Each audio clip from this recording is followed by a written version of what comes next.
নিখৈ খাইছোঁ আমি ইয়াত এটাও প্লাষ্টিক আমি ইয়াত অনা নাই সেই গতিকে প্লাষ্টিক বৰ্জন প্ৰকৃতিক সংৰক্ষণৰ যিটো দায়বদ্ধতা আজিৰ সমাজে ল'ব লাগিব সেই উদ্দেশ্যেৰে আমি তিনিকুণীয়া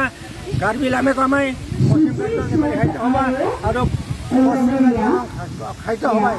যৌথ প্ৰচেষ্টা কেৰণী শাখা সাহিত্য সভাৰ আতিথ্য আৰু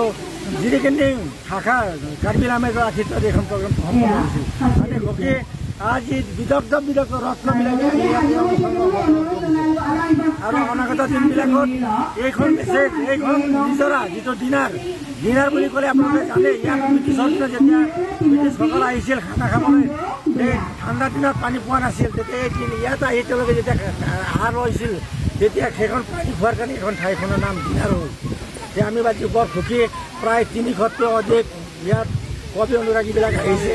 প্ৰায় 70জন কবিবিলাকে কবিতা গাইছে শিল্পীসকলে গান গাইছে আমি আজি সঁচাকৈ আনন্দিত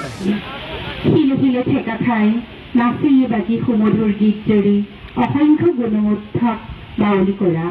তুমিতো ৰূপহী কপিলী ৰামধালী ছোৱালী হাজাৰ জনতাৰ হৃদয়ৰ নাচনী তেওঁৰ ওচৰত প্ৰাৰ্থনা জনাইছোঁ আমাৰ পৰম্পৰা কাৰ্য কোনো এটা মাংগলিক কাৰ্য